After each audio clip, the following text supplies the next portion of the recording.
Hey everybody, welcome back to the next project. This is episode 2 of our 2005 Jackson Soloist Refret Refinish project series.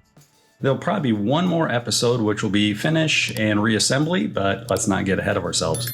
We have a lot of work to take a look at here as we start or continue the next project.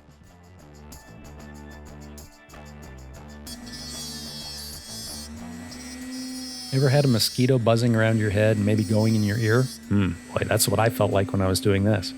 Here I'm knocking down the nipped away tang on these frets, and that's just so it will fit neatly down within the binding on the neck. It's just to make it fit cleaner. Now, if the neck didn't have binding on it, this isn't necessary really, because it's going to fit in the fret slot anyway. So, no binding, you could probably get away without doing this. No mosquitoes in your ear.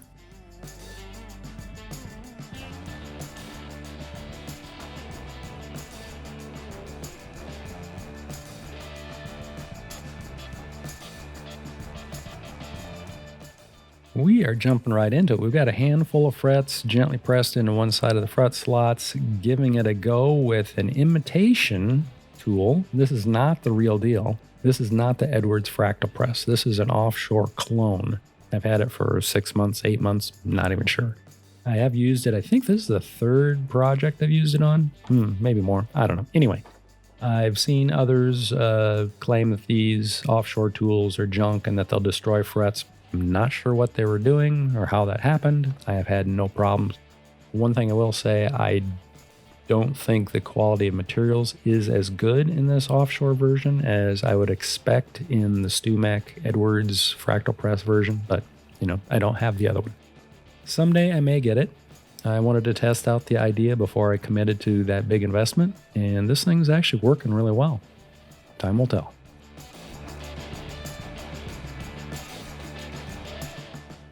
Working on things as time allows. Putting a little bit of wax along the edge of the fingerboard to help control any crazy super glue that might get away from me as I let it seep in or wick in along the edge of the frets. We have got frets 1 through 14 pressed in using arbor press and a Edwards style fractal press clone from China or whatever it was made. I don't know. It works really well, except I think it is a softer material probably than what the Edwards version is made out of. I don't know. Don't own the real deal. I own a cheap knockoff, but it's working pretty well. I went back and used some thin super glue and wicked on both sides of the frets to let it soak down or seep in or capillary action into the fret slot. Clean that up with some acetone and an edged razor blade kind of thing. Get any residual super glue off the fingerboard. So now we're ready to do 14 to 24, old school way. Gonna hammer them in. Fun. Let's continue the next project.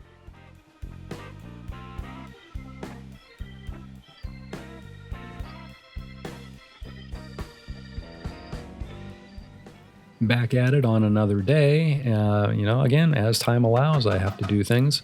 This part of the guitar and body wouldn't fit so easily underneath my arbor press. So, go old school. That's fine. Hammering things in. I do use a small hammer just to start the fret on one end. And then I use this block, which I think is a chunk of ebony, but you can use pretty much anything and a hammer just to drive it in. What this does is it helps distribute the blow from the hammer across the fret a little bit better, a little less likely to damage the fret too. So, think about things, improvise, adapt, overcome, yada, yada, yada. Make it work for you. Nipping the ends off as I go and adding a little bit of super glue. That'll seep in underneath the fret, down in the fret slot, lock these frets in nice and tight. Should be good to go.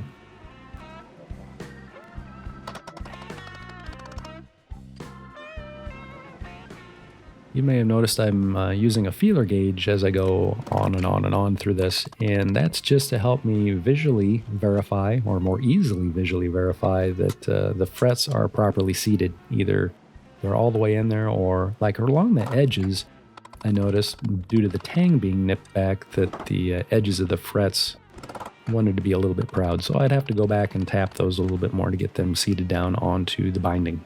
Otherwise, it's looking good. Fret Guru, looking for weird spots.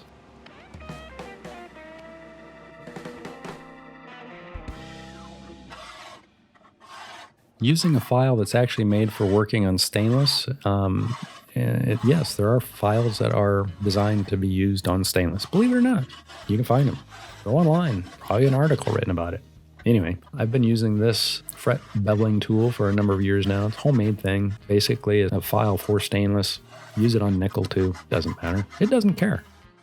Knocking it back 10, 20 to 30 degrees in this case. I'm not doing the hemispherical rounded end, so I'm able to just knock them back to 30 and then ease the edges. Works out pretty good.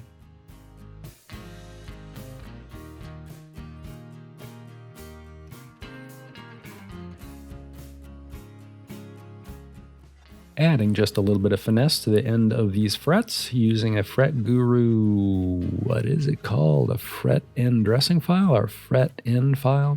Sorry, I don't know the exact term for it. But anyway, it's a fret end file. I've had it for a number of years, used it on a lot of stainless frets and nickel frets, and it's still going strong. Just keep it clean and it cuts. You'll notice when it starts plugging up, it won't cut as well. So then you just wipe it out or clean it. If you have a file card, clean it up, and it seems to keep going. It seems to be a very good quality file.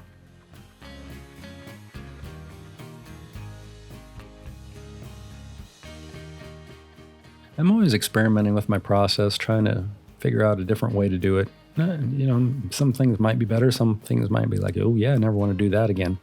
Anyway, what I'm doing here, I've got the neck, frets in it, glued in, checked it, the neck itself, the top of the fingerboard for straightness. It was good. Put a straight edge on top of the frets, looking for gaps underneath the straight edge in the frets, and we're looking really good there. So that's very encouraging. But there are a couple little high spots, whether it's irregularity in the fret material or from, a little divot from pressing it in or hammering it in, whatever. We want to address that just a little bit. So I'm doing what I'm going to call a rough leveling.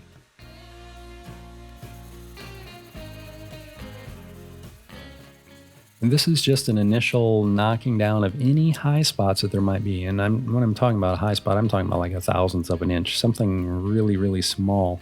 It's not a coarse, deep cut leveling. This is just to get a lay of the land, see what I'm going to be facing shortly. And what I want to do is an understring, under tension level. But we have to fix something else first.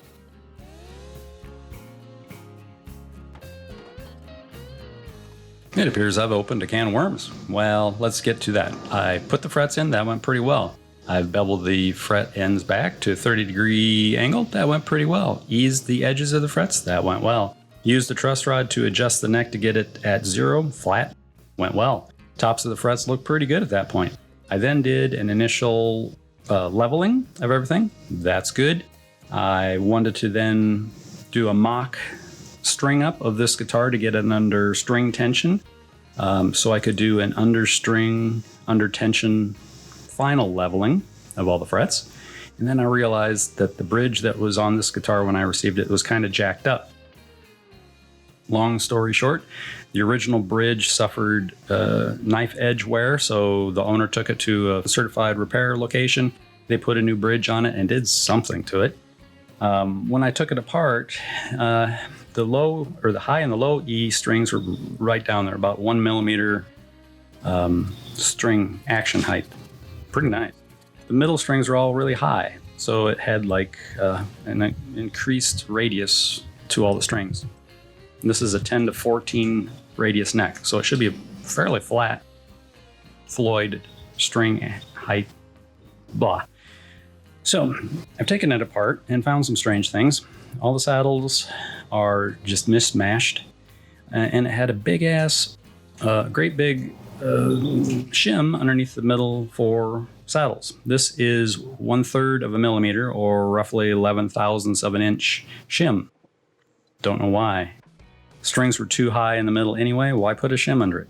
I've also measured the height of all the saddles from the bottom of the saddle to the depth of the notch where the string runs through. and they're kind of a mishmash mess too. So what I have to do is take the bridge that just came off of this guitar and the original bridge that was replaced with this bridge and sort through all the saddles and find something that's going to give me about a 15 to 16 inch radius at the strings so it can work with this 10 to 14 conical or compound radius neck. So you got 10 inch radius at the first fret, 14 at the 24th, it's 25.5 inch scale. You project that out, you're going to be flatter than 14 inch radius at the saddles. What's that magic number? I don't know. I'm not a math guy. My math guy is watching this. He'll post what it's supposed to be in there. So anyway, I'm targeting that 15 to 16 inch radius, which is going to be literally a hair or less difference in this wide, but we want that. As it came off the guitar, I looked at it and said, wow, that's like a 9.5 inch radius, the saddles. It looked pretty crazy. I'll try to show some pictures of this, but I got to get back to it and try to figure out how to make this thing work as we continue the next project.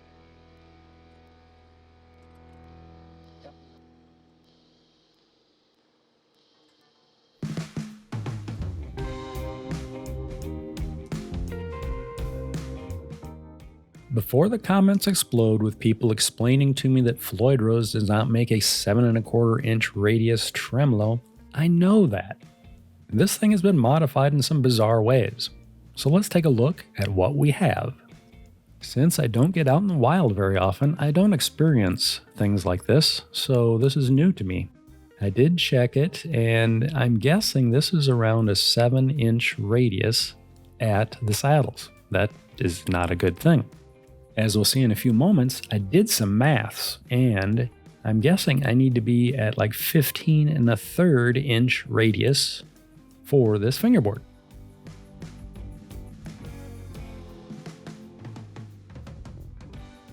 This formula was found somewhere online, and it seems to be fairly accurate. A number of people have vouched for it, and it seems to be, in my mind, going in the right direction. So I went with it. And I've got it here. You can use it both for inch scale radius fingerboard or a metric scale radius fingerboard, whatever you want to do. It took some time to sift through all of the saddles, make notes, scratch my head, and think about it a bit, but I was able to get all the pieces back where they belong with the proper bridges. Cut shims for 5 out of the 6 saddles to get the understring radius up to the 15 inch radius that I need. It can be done.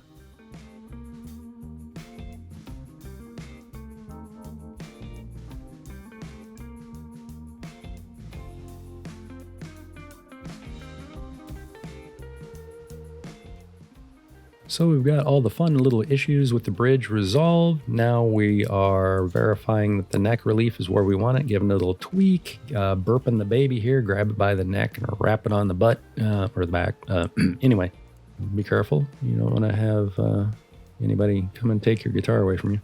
So final tweaks, getting it set up so we have the neck relief set where we want it. This is a G-Tech Precision Relief Gauge, I believe it's called. Pretty nice tool. Here we've got the Rectify Master Katana. I've used this a handful of times. It's a pretty good tool also. It's an understring, under tension, leveling, I-beam, sanding beam, adjustable beam kind of thing. Pretty nice.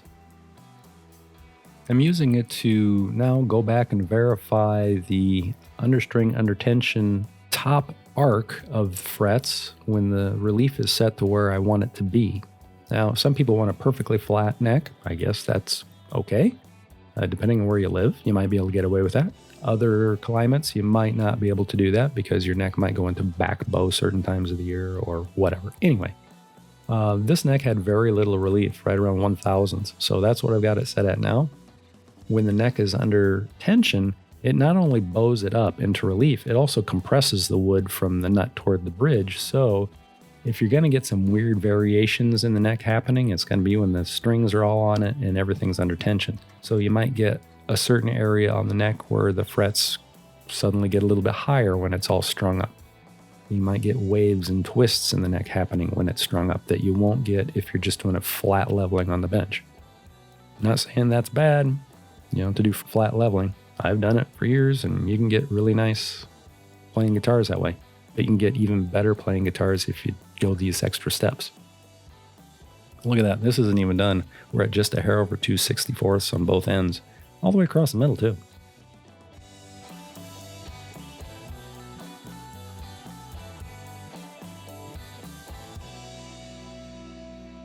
Oh boy, we're on this final stretch, and the secret sauce of the day is 3-in-1 oil again. Yeah, we're going to use it as a fret file lubricant. Cutting fluid. I know, you've seen me do it for a while now. It's not my idea. I borrowed it from David Collins, I believe his name is. I'll try to put his information down here somewhere. The great thing about this, and I use it with diamond files, but the great thing about this is I haven't had to clean the grit and goop and stuff that plugs up diamond files ever since I started doing this. I just wipe the file off, wipe the fingerboard off. No debris plugs up in the diamond files, at least not for me. I've used it on both nickel and stainless steel. It seems to be working great. I've been told you never want to use oil on a guitar. Oh, I get it. But I've done it a number of times and I have not had any problems, even when doing refinishing, because I'm not a slob typically. I mean, maybe a little bit of a slob, but try not to be a slob. I'm not spraying it all over. I'm not pouring it on the fingerboard. A drop on the file, wipe it on the file, do your filing, wipe it off the file, wipe it off the fingerboard. You can see I've got tape on it. The tape's not all soaked. But man, the amount of time I save by not, and anger, my anger level's way down.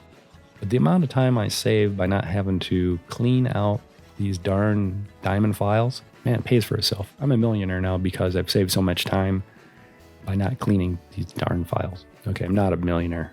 Not even close. I actually don't have any money. But anyway, here's another thing. Stu Max sells a file that looks almost like this. I made this one, I don't know how many years ago. I think about the same time they were coming out with their compact file.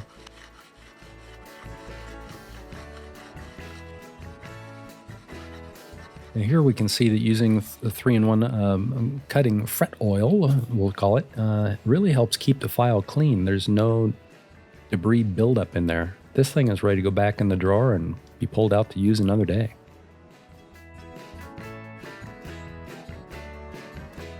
Giving the end of the frets just another little touch up as we go. This is actually the Bitterroot offset file 300 grit. I've used this file recently on a bass guitar. What was that? It was a Squier bass guitar. The thing fit that bass perfectly. It ended up being the file for those frets. Okay, now we're going to be cleaning up some of our file work and our crowning work. And I've been working on this 3D printed little gadget for a while now. And this is a sandpaper holder. So I can sand out file and crowning scratches that may have gotten in the frets.